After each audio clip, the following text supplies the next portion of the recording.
Antonio starts right now. Good morning and happy Monday. Thank you so much for starting your day with us. We know a lot of people still at home, sleeping in, a lot of places closed. But if you were home yesterday, could have enjoyed the 4th of July, Independence Day. Yeah. We were here. Working. Got to hang out with everyone watching. Well, we know a lot of people were also watching the hot dog eating contest. Or at least thinking about it. Because I honestly was thinking about hot dogs all day, and I didn't even have dinner. So I went with burgers yesterday. But if you wanted hot dogs, could have watched the eating contest. Can you guess? Did you already look at No, I haven't even looked at it. If you had to guess, how many hot dogs would the winner have to eat in 10 minutes to win? In 10 minutes? Mm-hmm. Oh, my goodness. 100? Is that like... Okay, you're shooting way too high here. Let's say 60. 76. Oh, okay. Joey Chestnut. See, it says 75 in there, but actually 75 was his previous world record. Yeah, world record. He went 76. So now he's he remains as unmatched hot dog eating king. Yeah, so there you go. But it's not just a men competition. We also have a women's division. Of course. So what's your guess? Now that you know 76 for the men's division, what do you got for the women's division? 78. Okay, we're going to lower that. Michelle Lesko winning big, 30 and 3/4. So good that we're doing the 3/4. All right, so Alicia, if you were in a hot dog eating contest, how many can you get? How many would I want? I would just want like 3. 3? Because at barbecues, I always want more, but I just, stop at 2. You smart. Okay. So, well, insider info. I feel like you do this here. like on your off time. David Elder hosted a local vegan hot dog contest. Very healthy. The winner got, I think, 14 or 15. I responded to him and was like, I could easily get 16. And then I started thinking about it. I think I could knock out 20. Max, maybe 25. Okay. I challenge you. Okay. Next 4th of July. No. Social. Next 4th of July. We're teasing this a year. Talk about a deep tease. A year in advance. Next 4th of July here, 9 a.m. GMSA and social media. Anyway. I say we petition for it to happen sooner. It's on the calendar. Dylan, our producer, said it's on the calendar. All right. He's sticking it next year, you guys. Sorry. I tried. Here's today's 9 at 9.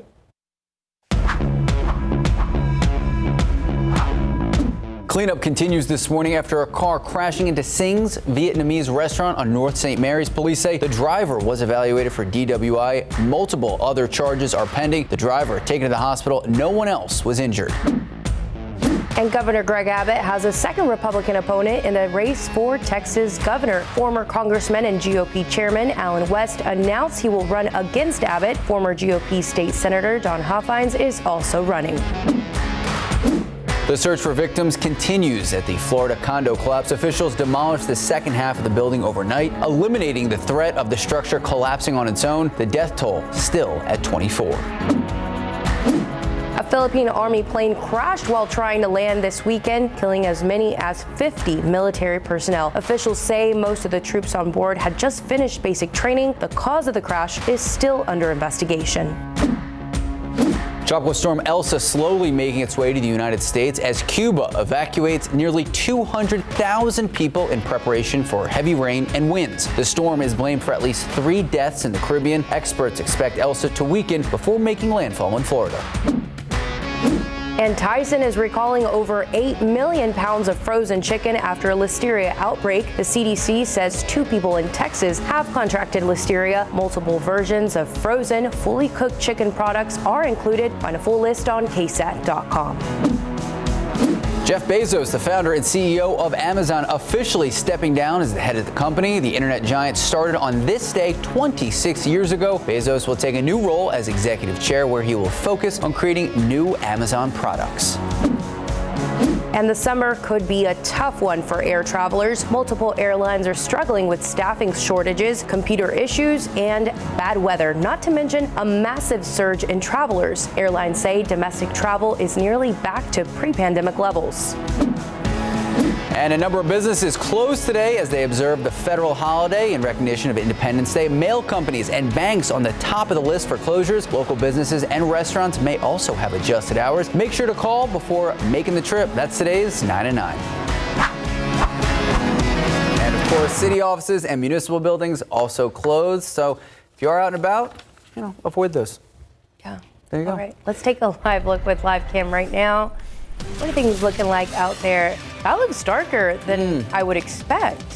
Well, I think you're seeing some haze on the horizon from the high humidity, and we are seeing some areas of rain around the KSAT 12 viewing area, just not necessarily in San Antonio yet. All right, the aquifer actually up 0.2 of a foot over the past 24 hours, doing well, a little bit lower than average, but we've got plenty of opportunity to see that aquifer level go up over the coming days with rain chances. And molds are actually down quite a bit from yesterday. They were at 15,000 yesterday. They're still elevated high at 1,400. And this number is going to fluctuate a whole heck of a lot over the next few days because of how much rain we have in the forecast. Speaking of, let's take a look outside with live cam. And you can see peaks of sunshine there through those clouds. 78 degrees, east-southeast winds at 5 miles per hour. And we are going to be monitoring for some heavy rain today. Scattered heavy rain, though. We've got some showers across the coastal bend right now near Cuero and near Yoakum, as well as into Gonzales County. Notice how these are not moving at all. They are totally stationary.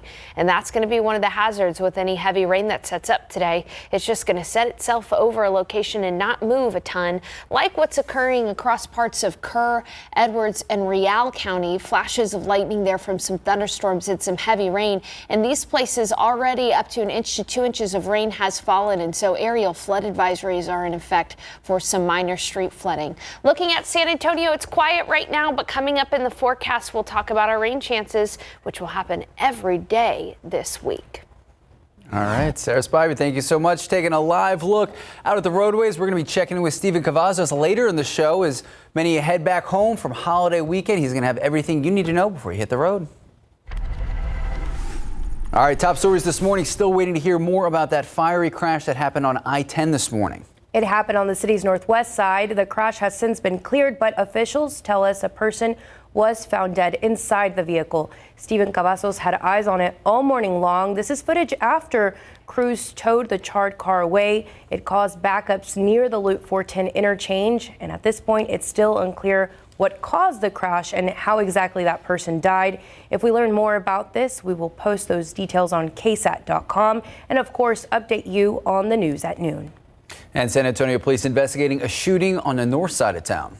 It happened around 2:30 a.m. at the Burn House nightclub near 1604 and Lock Hill, Selma. Investigators say a fight broke out. Then, as a man was driving off, shots were fired into his vehicle. He was hit and made it down 1604 Access Road before crashing and taken to University Hospital in critical condition. And arson investigators now working to try to figure out what exactly happened that ended with a house fire just southwest of downtown.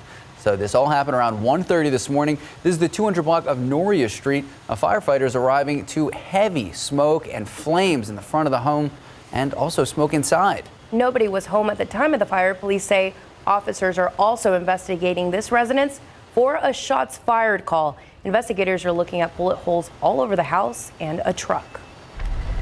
And in your morning headlines, the rest of that condo in Florida is now another pile of rubble, and some folks got an early fireworks show yesterday. And you're going to see a wall at a lake collapse in just a minute, and a scene right out of an Alfred Hitchcock movie. David Sears joining us. David, what do you got going on? You guys remember the movie The Birds? Sure. Sort of.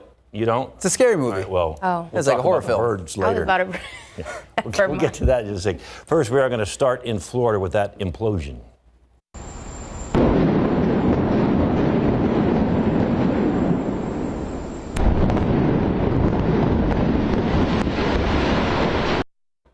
The sights and sounds of the rest of that condo building in Florida being imploded overnight. Workers put a tarp over the search site from the original building collapse. Crews were able to bring the remaining part of the condo straight down.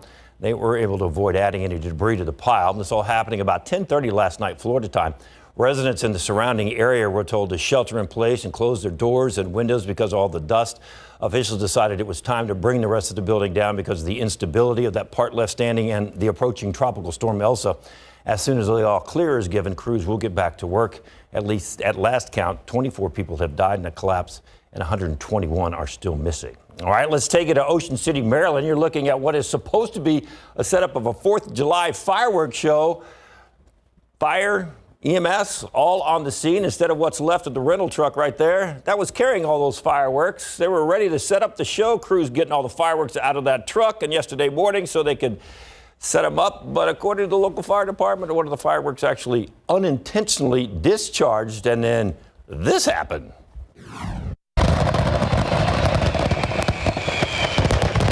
Immediately, the police were on the scene, the boardwalk folks, and they were trying to clear the boardwalk. And then while we were still standing there, an ambulance was coming up.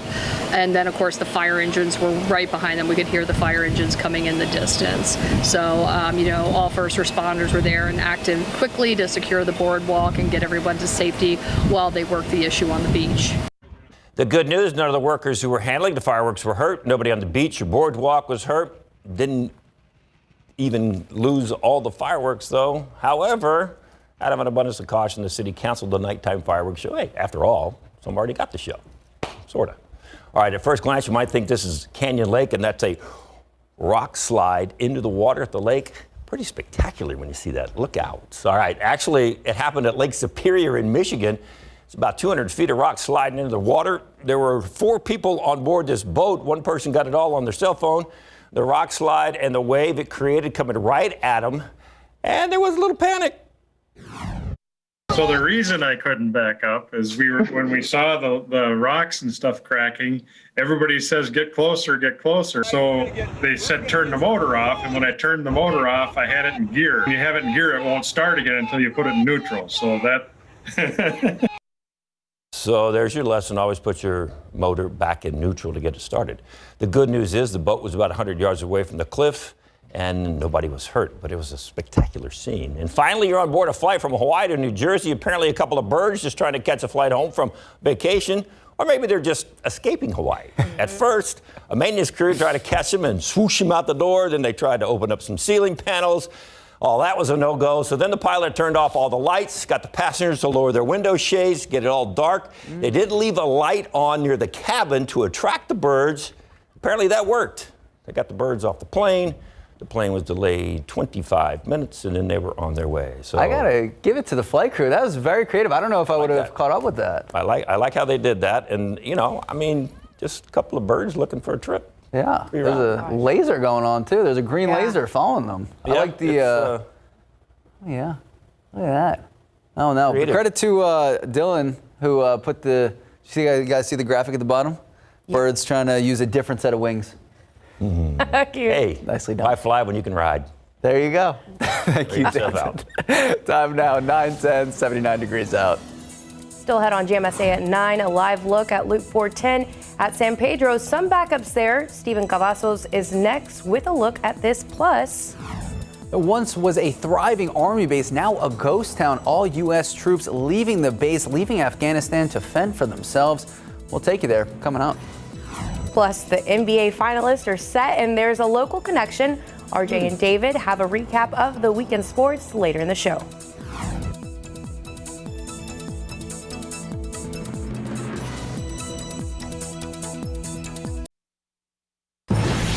Good morning, welcome back, and happy 4th of July, just in case you didn't join us yesterday. So after we'll call it a unique year with the pandemic, Americans from coast to coast so excited to gather with friends, families, loved ones. Gather, we get to be in person. Yeah, well, here in San Antonio and the surrounding areas, 4th of July celebrations filled the sky with red, white, and blue sparkles. Here's what that looked like in Raymond Rumpkus Park in Leon Valley. Extra bright, giving spectators a special sense of appreciation. People telling us not only do they feel patriotic, but also grateful to be outdoors and gathered around others to celebrate. It feels wonderful to be outside and enjoying the fresh air and enjoying the people watching and everybody having a good time. To be honest, it's been a while since I've been out, and so 4th of July is probably the first weekend that, I've been to like a big group thing, and it just feels good. 4th of July, yeah. One of the biggest holidays ever, freedom. It's all about freedom, 4th of July. And Leon Valley celebrated in such a big way. They actually kicked off the day with a 5K run and a parade. And credit to Leon Valley. I know every year they have their huge celebration, as you can see there, and then obviously Woodlawn Lake. I know a lot of people out and about yesterday. We had barbecues, fireworks. Do you guys celebrate? I Yeah, I celebrated with a good American breakfast at Cracker Barrel. There we go. You? I was just telling you, I accidentally ate 3 pounds of burger meat. I don't know how that's accidental. All right, so anyway, today, July 5th, a lot of people celebrating July 4th with closures. Some holiday closures we want to remind you about. City Hall and most municipal offices closed today. Public safety and emergency services will remain open, and garbage and recycling will be picked up as normal. And for those that rely on public transportation, know that bus routes are also different today. All regular bus routes are following the Sunday schedule.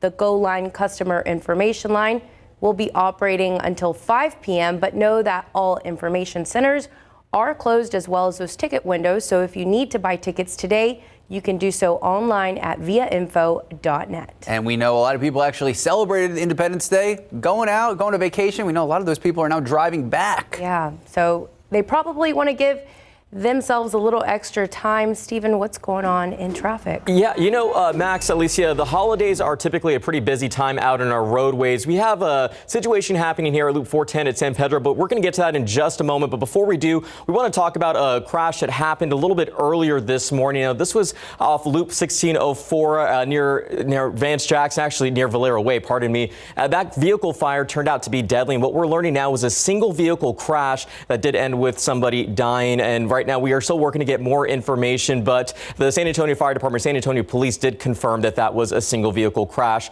But we're going to bring it back here to TransGuide. Now, there was a crash that was happening out there. Our friends over there working to get us a view. It looks like it has since cleared out. You did see that there was at least one crew member currently out there. But let's go ahead and take it to the map and see where that was taking place. Over here at Loop 410 westbound, right at San Pedro Avenue, you can see that traffic still somewhat of slowed down. One lane was currently blocked off while they were working to get that scene clear. But overall, at this moment, there's not too much going on, which is a good sign if you're planning on heading out the road in the next few moments. But let's go ahead and take it to our inbound times right now.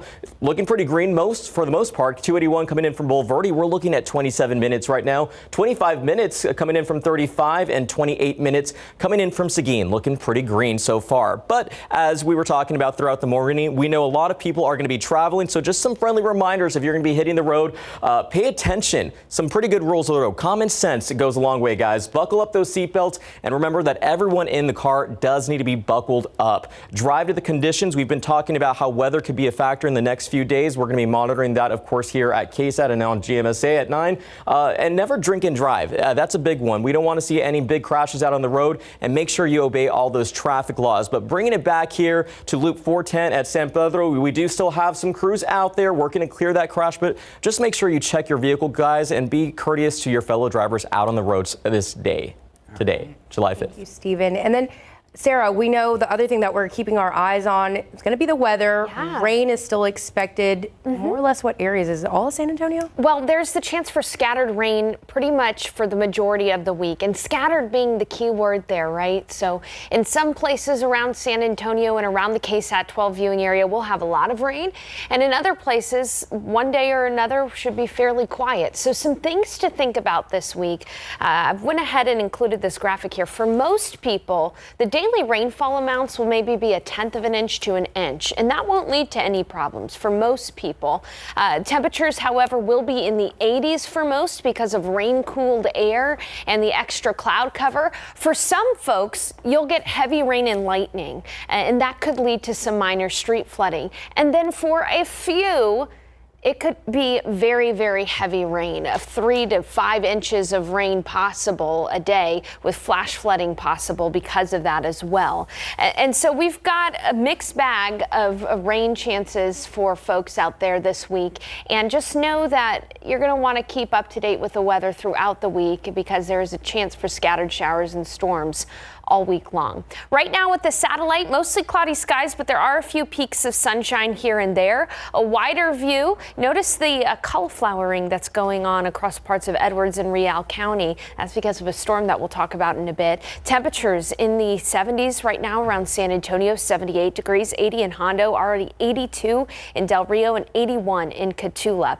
On the radar, quiet around San Antonio, but as I was mentioning, we do have some thunderstorms across parts parts of Edwards, Real, and Kerr County, the western edge of Kerr County here. And this is what's impressive about these storms that are developing. They're producing rainfall rates of up to 4 inches an hour. And that's why we have an aerial flood advisory for these areas here. The storm hasn't moved all that much in an hour. And that's the kind of rain that we'll be watching out for, because if you get a storm right over you and it produces 4 inches of rain in an hour, that could lead to some flooding issues. We've also got some rain in parts of Lavaca, DeWitt, and Gonzales counties, but again, it's quiet around San Antonio at the moment. So let's talk about the weather pattern. We do have showers and storms up in parts of North Texas and the panhandle of Texas. We're going to be watching these as they move to the south. At the same time, we've got the sea breeze. It is very humid out there, and there's a ton of moisture in the air, especially for July.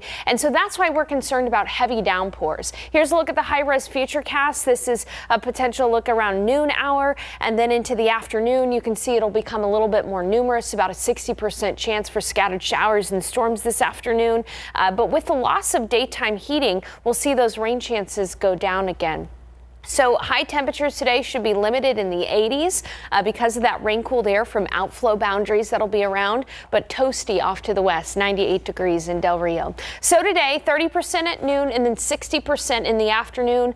East-southeast winds at 5 to 10 miles per hour, and in the evening, only a 20% chance for showers and storms. But we're not done, because on top of the sea breeze and that northwesterly flow, we've also got an upper-level low that's going to be moving in from the east. And this is going to keep scattered showers and storms in the forecast for the majority of this week. And again, the biggest concerns for us are going to be lightning and flooding. The flooding potential is a concern.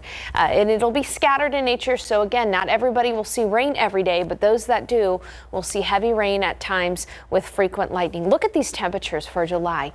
Upper 80s for the high, mid 80s in some places too. You know, this time last year we saw our first triple-digit day, and that's not in the cards over the next 7 days. Keep that KSAT Weather Authority app handy, and we'll keep you informed. Not even a 90 on the graphic. Know. And on top of that, I know a lot of people are interested in Tropical Storm Elsa, so I'll have a look at that coming up as well. Perfect. Sarah Spivey, thank you so much. 9:23, 79 degrees out. Still ahead on GMSA at 9. A relaxing time on the Comal turns into panic, but it's all fun and games. Plus, a list of beaches here in Texas to avoid this summer. RJ Marquez gives us a look on what's on KSAT.com. Good morning, welcome back, and happy Monday, 9:26 this Monday morning. From funny memes to fake snakes on the river, a lot of interesting stories on KSAT.com. You're already laughing. I can't help it. If you've seen the video, it's pretty fantastic. RJ Marquez, you're here to tell us about those stories and more happening on KSAT.com. Yeah. As a Texas State alum, I have to give some major props to these pranksters. Scared some people out there, but some pretty interesting stuff. We'll talk about that in just a little bit. But guys, we were talking about 4th of July weekend. Obviously, a lot of people were out and about. And if you are still planning to head to a Texas beach this summer, you'll of course want to make sure you have your sunscreen, water, maybe some food and snacks. And don't forget to check on those fecal bacteria levels before heading to shore. Yes. This is a real thing. State officials with Texas Beach Watch, they're the ones who monitor the fecal bacteria levels along dozens of beaches on the coast and collect samples to test for contamination. So analysis from last year showed 55 of 61 Texas beaches had potentially unsafe levels of bacteria at least one day in 2020. So it's not continuous, it's just one day. So some things that could happen here: skin, ear, eye, sinus, and wound infections can result from exposure to contaminated waters. So we have the map on our website. You can look at it right there. I checked it earlier this morning, and look, all that is good. Green is good. To go. Green is good. Red, that one little one in that Houston area, is not great, but yeah, just be careful when you head out. We like to see green on the screen. We like to see green on the screen. Not in the water. Definitely not in the water. Wow. Okay. All right, guys. Speaking of summer hangouts, the tube chutes on the Comal River, always a great spot for fun in the sun, but it's also well known for its sunken treasure. So tubers, like myself, have lost many things there: sunglasses, phones, and even, ice chests. I hate when that happens, when slipping, sliding, and flipping all over the river. So that's why treasure diver Brandon Jordan picked this spot to feature on his popular Jigging with Jordan YouTube channel, and it didn't disappoint. So he found a few items there, including some of those sunglasses. But the discovery that Jordan was most excited about was what appears to be a man's diamond-encrusted wedding band. Oh. Yeah, that had said, look at that right there. That is incredible.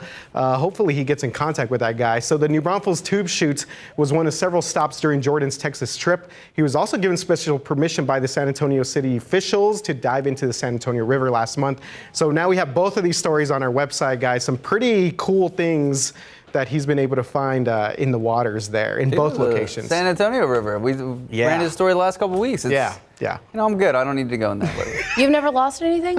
You know what? Actually, on the Comal, I'm pretty sure they have a pair of my sunglasses and sandals. We'll send him a message. It's a long walk. Okay, all right. So, guys, we were talking earlier about some of that stuff with the snake video, but we're actually going to switch gears a little bit here and talk about this new Texas lagoon that's really kind of been a popular spot so far this summer for a lot of people. Let's show this video. Wow. Check out this drone video. So this is out in Texas City.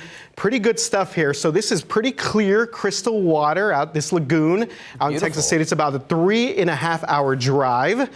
And yeah, some pretty cool stuff out there. So what they're doing is they're having concerts out there for the rest of the summer, and some. It's just one of these places, kind of these like hidden paradise sort of locations here. Look at this. People can do a little jump on some of these tubes, floats, all sorts of fun action going out there at this lagoon. You can learn more about this on KSAT.com. And I know we mentioned some of that snake video. Mm-hmm. You guys are gonna have to go to our website to check that out. Yes. The ultimate plug. I love it. Yes, ultimate plug. Go there. Again, some pranksters having some fun with some people there. At the Comal River. Okay, so speaking of social media, guys, if you guys have spent any time there this weekend, you may have noticed a few funny memes proposing the new name of the AT&T Center. Yeah, this comes after the Spurs reportedly lost AT&T as the naming rights sponsor of their home arena. So since the announcement, some San Antonians have had some fun with these names. Some suggested the arena be named after H-E-B. Tim Duncan. Oh. Okay. Yeah, interesting stuff there for Spurs legend. Spirit Halloween Store. Gotta love that. That's seasonal, though. Yeah. Fred's Fish Fry. There we go. My favorite. Alicia said it on air yesterday. Yeah, and several others. What about Arena Acapulco Barbershop? I actually like the zoo one. The zoo one looks good. The zoo. I think that'd be kind of a cool name. It's intimidating for opponents. It is. You don't want to play at the zoo. They already call it the barn. I think Kobe said one time it was like a very barn-like atmosphere. Yeah. But yeah, that one also there, Kiddie Park Arena, some pretty cool ones. So if you want to check out more of these memes, go to our website, ksat.com. What do you guys think? All right, so I had an idea. Bill Miller, and every time the Spurs score more than 100 points, everyone gets a free iced tea.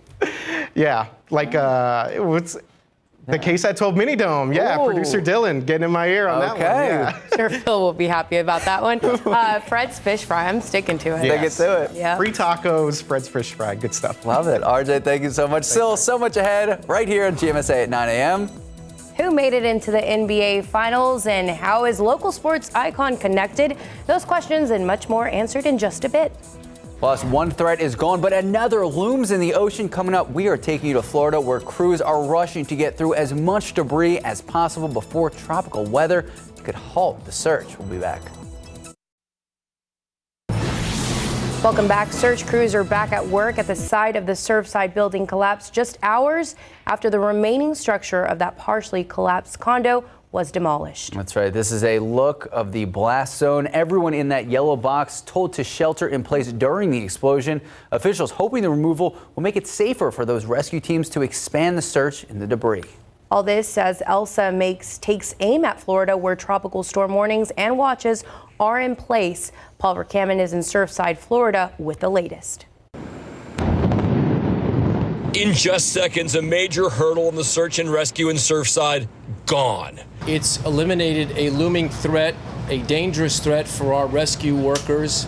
A demolition crew taking down what was left of Champlain Towers South, following concerns the structure was unstable and endangered rescuers on the ground, and fears it wouldn't hold up against powerful winds from approaching Tropical Storm Elsa.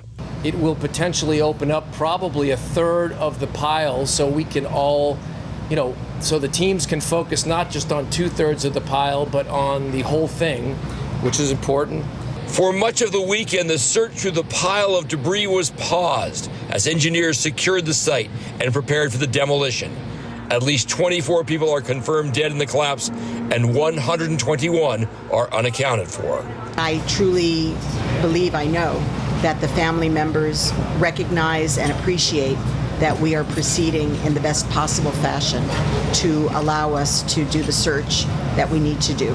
Meanwhile, South Florida is gearing up for Elsa. Florida Governor Ron DeSantis declaring a state of emergency for 15 counties, including Miami-Dade County. DeSantis saying Surfside wasn't expecting to see the worst, but the town could still see strong winds and heavy rain. We are looking at, of course, storm surge. We're looking at heavy rainfall, flash flooding. There could be isolated tornadoes. And when they begin searching again after the sun comes up, they will do so without 5 to 7 members of that Israeli team that lent their hand in this effort. Reporting from Surfside, Florida, I'm Paul Verkaman. Now back to you. Yeah, we'll talk about Elsa's track here in just a bit. But first, I want to bring it a little closer to home. Talk about the aquifer level. The aquifer level is actually up 0.2 of a foot over the past 24 hours.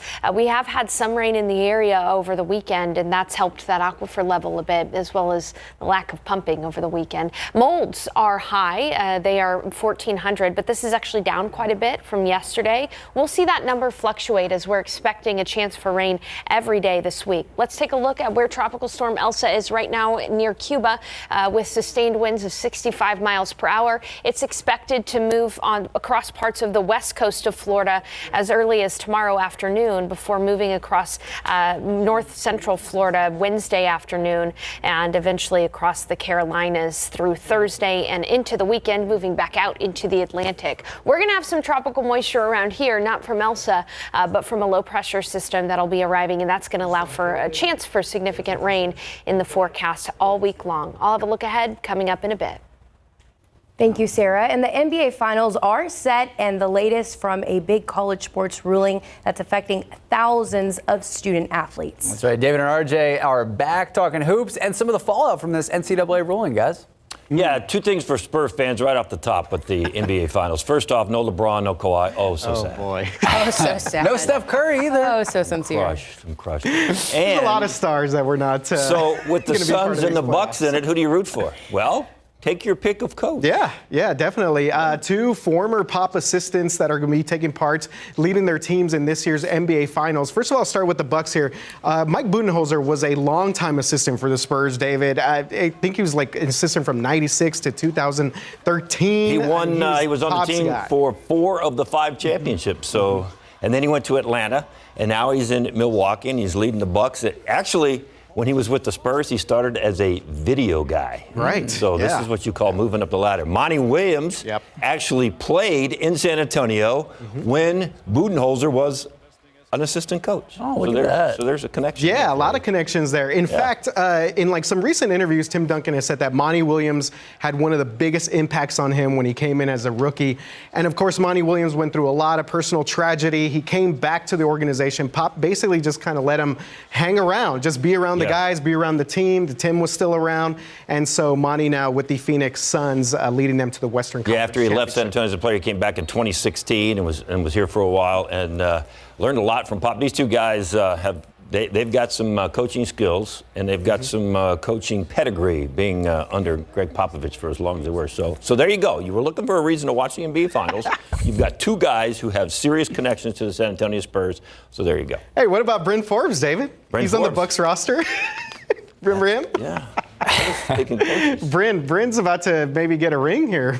That'd be nice. I wonder what his former teammates to say about that. But game one here for the NBA Finals, it starts on Tuesday. That you can watch the entire series right here on KSAT 12. So yeah. All right. So if you were a star athlete in college, you could actually use your face to make money. You could sell stuff. Let me get that Whataburger sponsorship. Ooh. Are you an athlete in college? No. I still have 4 years eligibility if anyone wants to pick me up. Well, so do I, but I don't think I'm going to be selling anything.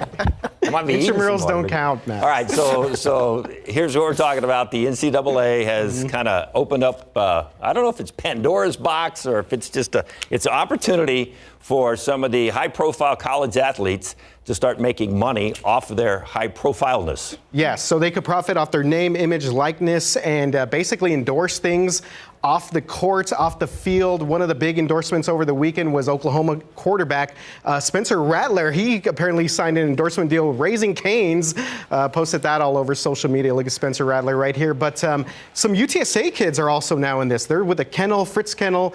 And interesting, there was a kid who's from San Antonio who now plays at Nevada. He's like a long snapper who is with Barstool Sports. So there's a lot going on here. There's a lot going on there. And there's going to be some controversy. There's going to be some interesting situations that arise. One of the questions was, okay, if you're a Nike school and the player signs with, let's say, Adidas, how does that work? Well, he cannot wear any Adidas items while he's actually participating in the sport that he signed with. So if you're a Nike school and the kid's got to wear all the Nike gear while he's at basketball practice and basketball games and at the arena. But then when he leaves, he can put on his Adidas and start walking around campus with his Adidas and do all the social media stuff. So that's going to be very interesting. And then, of course, you got a guy like, if I'm not mistaken, I think it was the Auburn quarterback signed for some kind of tea that's very popular in Auburn, in Alabama. And all Alabama fans said, well, they're not buying that tea anymore.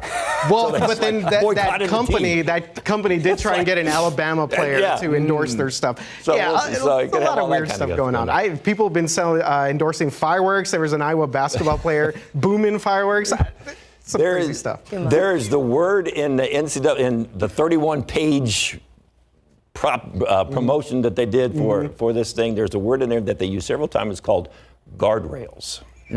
So apparently there's some guardrails that the players have to, but you can bend the guardrails, right? Yeah, it's kind of the Wild West right now. I don't know. They're going to have to come up with some serious hard. But they make a lot of money rules. for the schools. They absolutely make a lot of money for the schools. So yes, they should get compensated in some way. So get those checks. Start selling some. Get those Raising Canes. some chicken and some shoes, man. Yeah, that's it. The dream. I like that. Thanks, guys. Time now, 9:43, 79 degrees out. You're watching GMSA at 9. Afghan leaders scrambling to make a plan as U.S. troops leave the Bagram Air Base.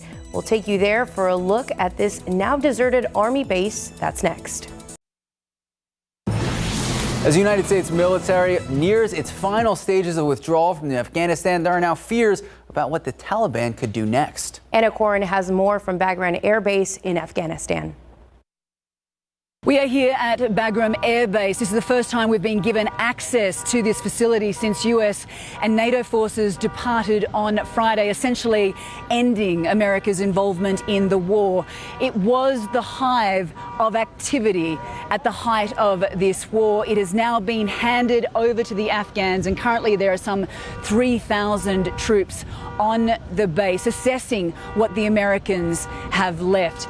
Behind me is a delegation from the National Security Council assigned by President Ghani to strategize and work out how they are going to use Bagram Air Base moving forward. But it certainly is a strange place to be. It feels a bit like a disorganized junkyard. We know the air hangars in the background, that those hangars are still locked. We were out at the runways, which are 3 kilometers long, and it was absolutely deserted. It wasn't so long ago that there were fighter jets, cargo planes and surveillance aircraft landing and departing constantly. As I say, it is now quiet. And then here you have like a car yard. There are hundreds of vehicles that the Americans have left, whether it be four-wheel drives, pickup trucks. But this is what the Afghans are now having to assess. What is in their arsenal to continue this war? And we know that the security situation on the ground is deteriorating a lot faster than many realize. The Taliban have taken over 150 provinces in just the last 2 months. One of the vice presidents of Afghanistan has said that tens of thousands of people in the countryside where the fighting is happening are fleeing to the cities, and that has been backed up by the United Nations that says more than 56,000 people have had to flee 4 provinces in the northeast. It is alarming and very concerning for Afghans on the ground. We spoke to one military personnel who said it feels like an old friend has left without saying goodbye. There is Well, a very good morning to you. I'm meteorologist Sarah Spivey. We've got some areas of showers out there right now and even some storms. First, some showers across parts of Lavaca County, Gonzales County, and DeWitt County near Yorktown. These are practically stationary, and that's what we have to worry about today. A lot of the showers and storms that develop aren't going to have too much movement to them, and so that is going to potentially cause some issues with some heavy rain and some minor flooding. Speaking of heavy rain and minor flooding possible in Edwards County and in extreme western Kerr County. We do have a thunderstorm working its way into Bandera County right now, just to the west of Medina. It is quiet, though, right now around Bexar County. We really don't expect activity to pick up around San Antonio until this afternoon. Outside right now, 78 degrees, cloudy at the airport, but you can clearly see that there are some peaks of sunshine out there. Something that is very impressive for this time of year is how humid it is at the surface and how much moisture content we've got upstairs in the atmosphere as well. So whatever rains develop are going to be very efficient, heavy rain producers. And so while it will not rain for everybody everywhere every day this week, when it does rain, it'll be heavy, and that could lead to some minor flooding issues, and potentially even if you do get a storm that produces a lot of rain and doesn't move, some flash flooding as well. Now, it is mostly cloudy out there. As I mentioned, 78 degrees in San Antonio, but it's 82 in Del Rio, 81 in Cotulla, in the 70s up in the Hill Country, and 81 in New Braunfels. Here's our weather pattern. We've got a northwesterly flow right now coming in from the northwest, and you can see that that's the track that these storms are taking. So we'll be looking to our northwest to see what storms develop and see if they can move into San Antonio. That's why we have a chance for rain today. And we've got the sea breeze, rich moisture moving in from the sea, from the Gulf of Mexico itself, and that's going to cause some showers and storms to spread to the northwest toward us from the coastal plains as well. So looking at the futurecast again, this afternoon is when we'll see scattered activity, 60% chance for rain this afternoon. With the loss of daytime heating, we'll see the tap turn off temporarily, at least around San Antonio. And our high temperatures today should be limited in the 80s because we're going to see that rain-cooled air coming off of some of those outflow boundaries that pop up and the cloudiness out there. East-southeast winds at 5 to 10, and again, it's the afternoon hours that we have the best chance for rain. In the futurecast, we've got a chance for rain every day today because of a low pressure system moving in from the east. This is going to keep showers and storms in the forecast for all of the upcoming week.